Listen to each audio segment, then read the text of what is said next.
Awesome. Well, Yay. welcome everybody, and thank you for joining me, Carolyn. I'm so excited to have you as a guest on Coffee Talk. Thank you, Julie. And I have my coffee ready to go. I love it. This makes me happy, and I like the be happy on yours too.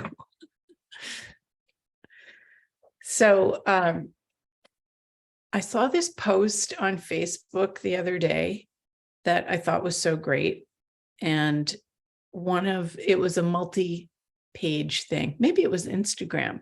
And it said, "You are not your thoughts. You are the one who notices them," with this cute little cartoon. And it just really gives you that like clear perspective of, oh, I am noticing these thoughts. I'm not actually creating them. So let's jump in from there. So that's so true. And like, have you ever gone somewhere, like a shopping mall and everything? I don't go very often. And you walk in and within 5 minutes, you're like, oh, I'm so tired. Like, are those is that you when you were bouncing in the door? Is it possible you're aware of somebody else's thoughts? Yeah. And when you're aware, you don't have to do anything about it. That was so liberating when the first time I ever heard that. It was like, just because you're aware of something doesn't mean you have to do anything about it. Mm-hmm. Yeah. Wow. Yeah. I know, it's huge.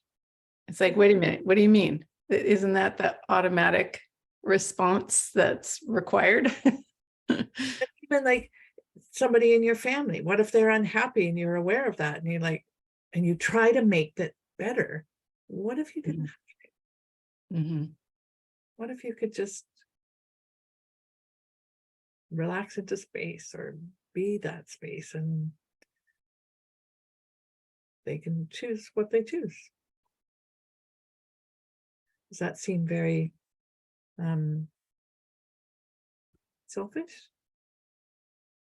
Well, I know sometimes like there are things that come up with people around me and they go into this really dense contraction and worry and trying to figure out, they're like really in their head.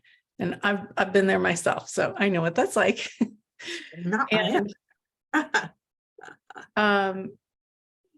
Like you can try to say, well, can you do this? And what about that? And then I just, when those things aren't being received, I just stand there. And sometimes I feel like I can't do anything. I'm just going to be here. And sometimes it makes me feel like, I don't know, I'm an idiot or I don't know how to help them or something, but I stay in that anyway. And then I'm like, just relax. Like you can't solve it from being so tense and so constricted about it. You're actually making it more solid and real. And then that pisses them off and they go away, but then it starts to unravel it and then they get it on their own. Well, and sometimes like people, as you say, you can just be there. And although you may feel, as you said, a little bit awkward, sometimes just being there, not advising them, not telling them what to do, not reacting, you just be there. Mm-hmm. They get to choose whether they are annoyed, as you said, or they go, oh, she's not upset. Yeah. And then sometimes they're like, well, why aren't you doing anything? Why aren't you saying anything? But one of the things that I like to, just a question I like to ask, and it's non-confrontational or anything, it's just like, I wonder what else is possible. Mm. And they can't, resist that. It's just a question. Mm-hmm. I'm temporary temporarily living with one of my sisters and her husband. And there's a lot of grandchildren that are close by that are Mhm. just, it's such a joy. I mean, they're not my grandchildren, right? So I can say hi for 5 minutes and totally enjoy them and then go and do something else. But they're like, they, one of the first days after I moved here, I was walking over next door where one of my nephews lives, and he has two like adorable little children. And they all came out to greet me, and I tripped and fell, like fell, and broke the nail off my finger and smashed my, Ah, like I fell. And I'm like, oh, so what is, what's right about this? And I just started to giggle. And I'm like, oh, what an entry. I'm always so good at that. And they all tend to have real trauma and drama about something like that. And there would be screams and crying and everything like that. And the 6-year-old was standing there like, oh, she's not crying. Like it was just so interesting. You could see it going through her head. Oh, she's not crying. She's not demanding ice. She's just like, she's just giggling. And yeah, what if your response or was, you don't have to respond. You don't have to react. You can just go, whoops, with anything and with anybody. And I, who knows whether that has changed anything for them. And it's okay if it doesn't. yeah. It's funny when you see little kids going and falling like that. They look to their parent, like they get up, they look at their parents and like, should I cry or not? There's that split second. And when my kids were little, I remember Gary would say, ask them if they hurt the cement. Did you break the cement? And so I would ask my kids that and they go, no. And then they were fine. Yeah, exactly.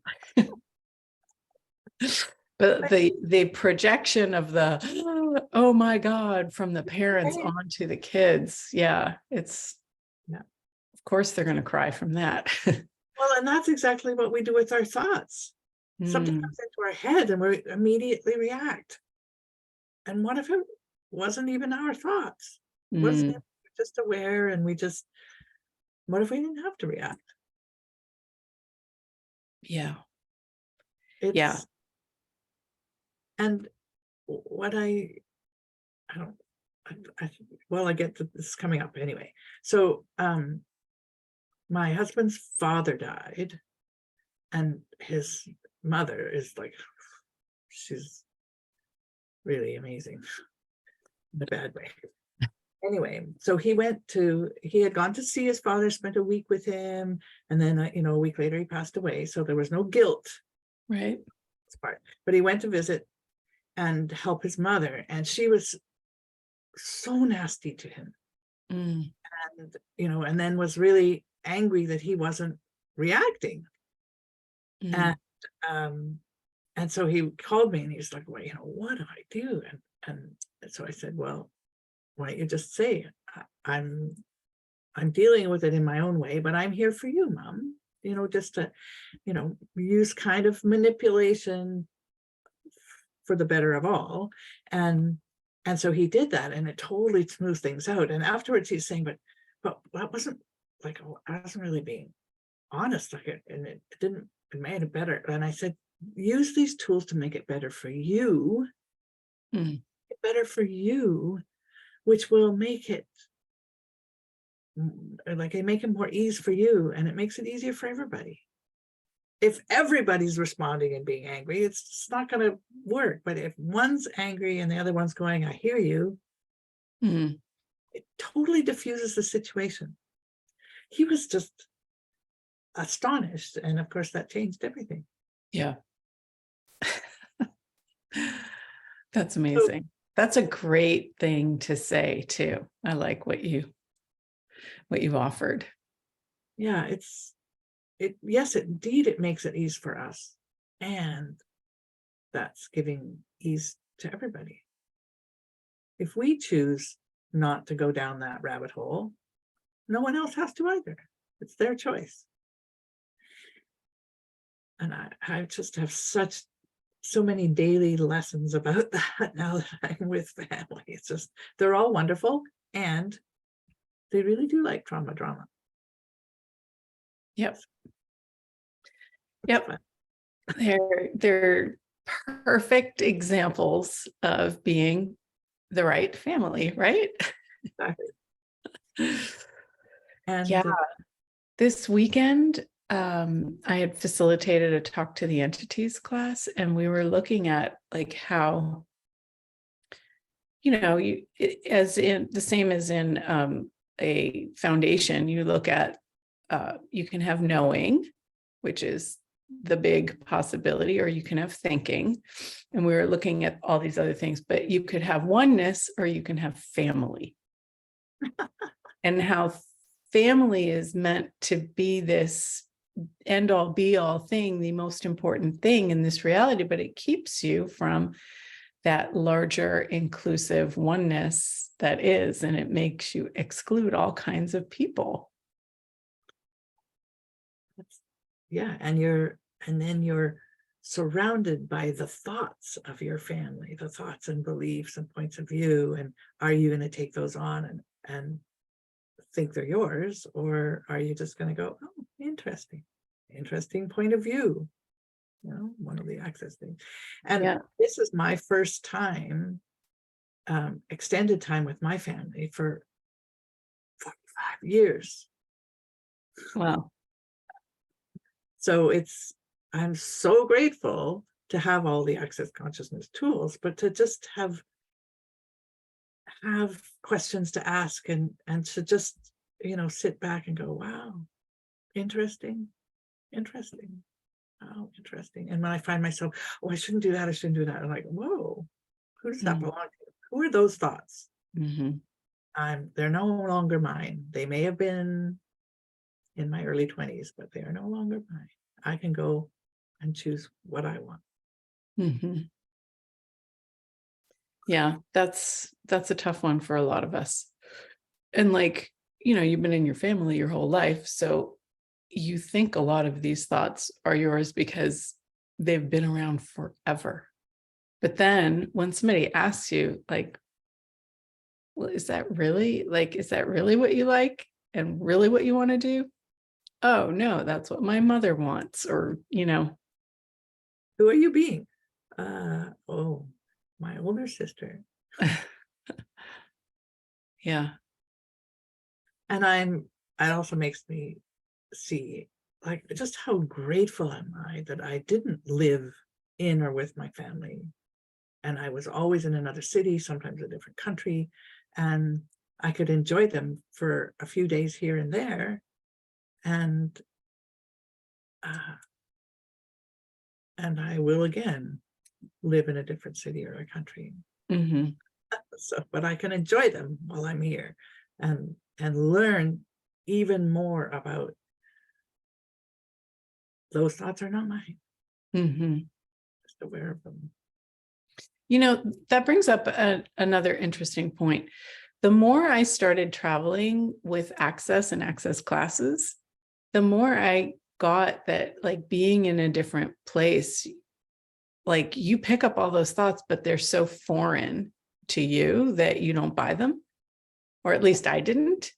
And it's like, if you stay in your hometown and, around the same people that you grew up with and all of this, then, it's obvious that you're going to feel like it's yours because you've been swimming in that same pond forever.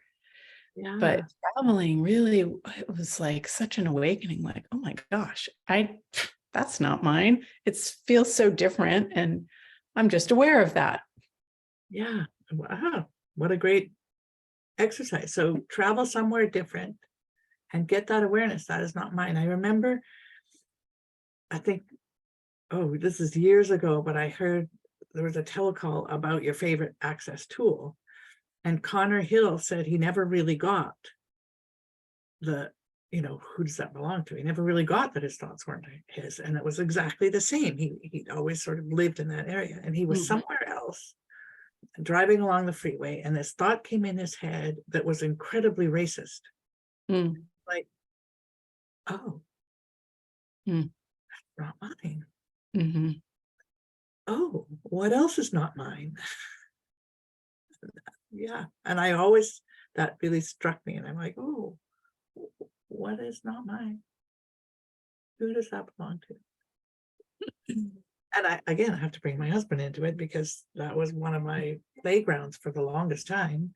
And um, he would say something, again, very racist against a certain group of people. And I'm like, Michael, is that really yours? Who are you being? And he's like, my dad. Like it was just an instant Oh, response. wow. Wow. Yeah. And it changed everything. Yeah. It's so cool to be able to ask a question like that from no judgment. And instantly the person gets the awareness. Yeah. So, what are you thinking is yours? That's another thing that came up in the class over the weekend is in the beginning, some of the questions were questions that were heat-seeking missiles for the answer. And you can't really do that when you're talking about spirits and the spirit kingdom. Like it, there's no concrete about it. So it was really an amazing muscle strengthening to recognize, oh, wow, I'm actually asking this question for a conclusion. And if I just ask the question for the awareness and let it go and continue on with the day, then it drops in. And it would, like after lunch, she came up to me and she's like, oh my gosh, I just got the awareness of that. And it's like, see, that's how it works. Yeah. That's exciting. I have a foundation class starting on Saturday, so I'm very aware. And the woman sent me a list of questions, and then one of the women has already sent me a list of questions, and I'm like, oh, this is going to be so cool. Yeah. My last foundation people canceled, so I didn't do it. Boo-hoo. I really wanted to facilitate this new one with all the big 5 clearings. Yeah, it's going to be very powerful. And I'm using the big 5 clearings all week for me too. Yeah. Because that, as you know, these classes really aren't for other people, they're for us. Well, exactly. I suppose I could have done that, just like gone through the whole foundation for myself. But yeah. And often I've just had someone cancel also, and often people like I'd like to say, so who does that belong to?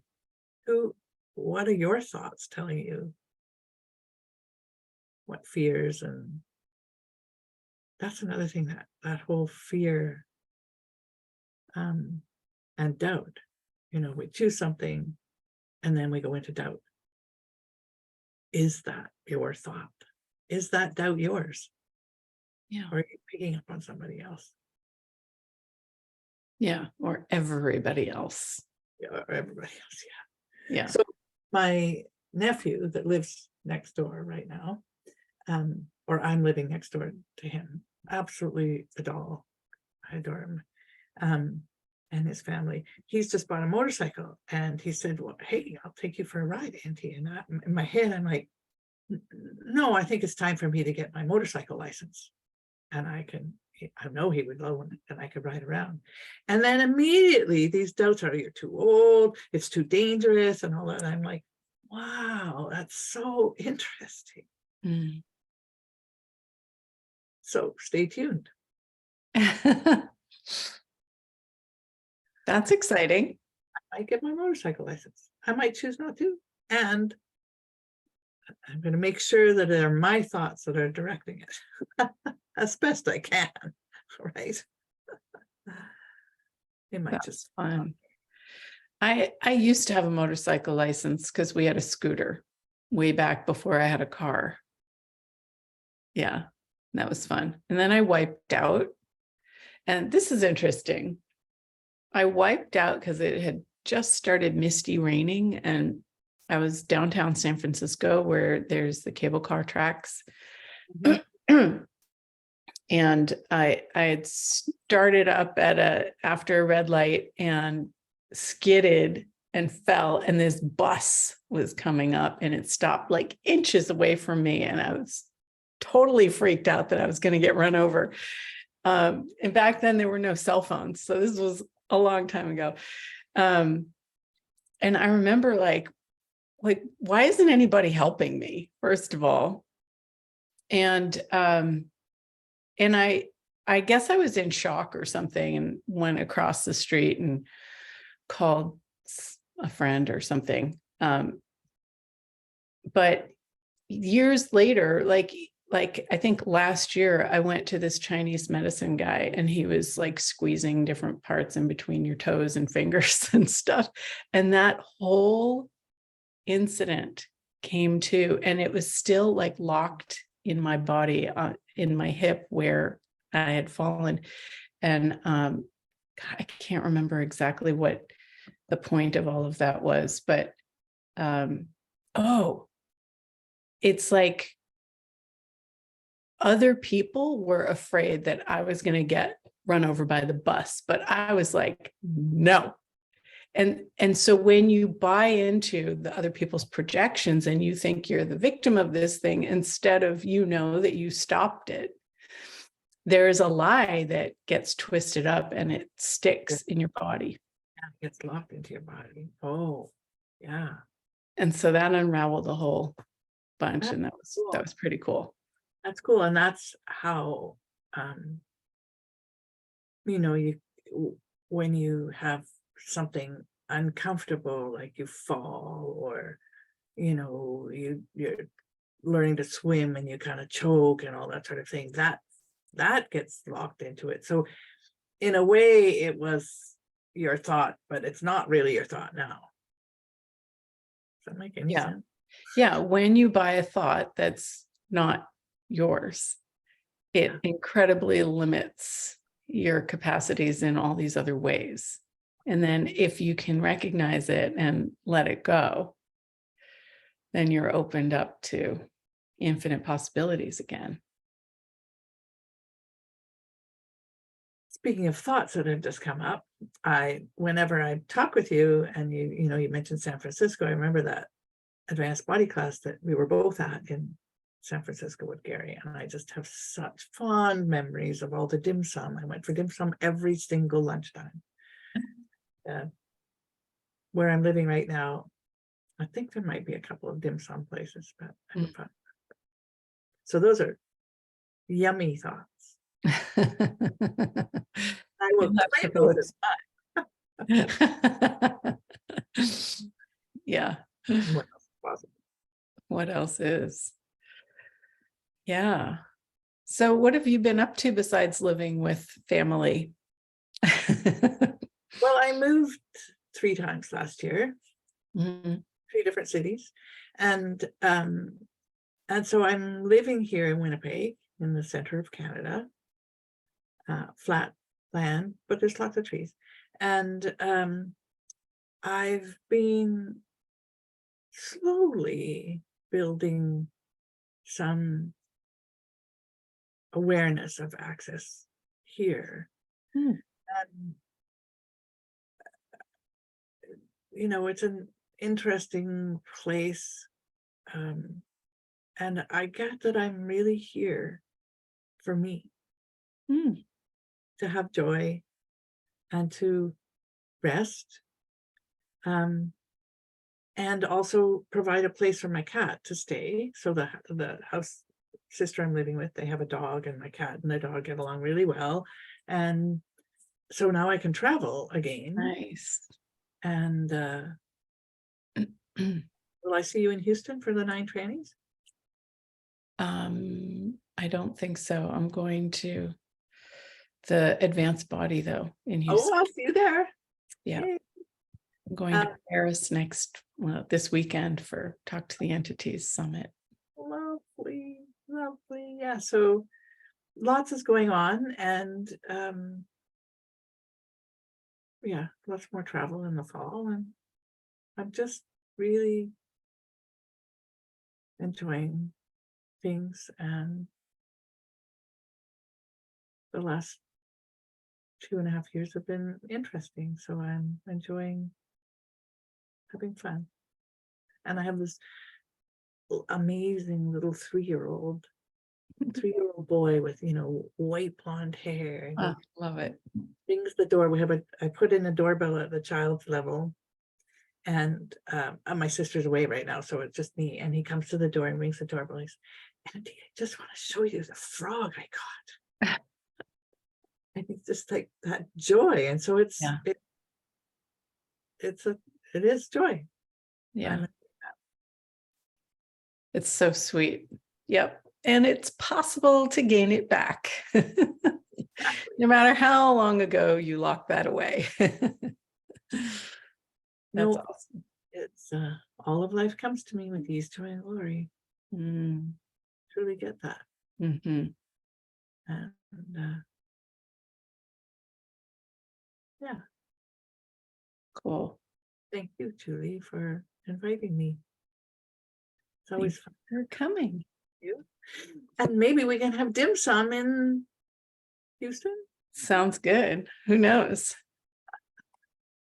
Sounds great. Okay, so I guess that's the end of our 30 minutes. Hopefully Well, you got some space and possibilities from the conversation. Be happy, choose joy, even if you haven't for a long time.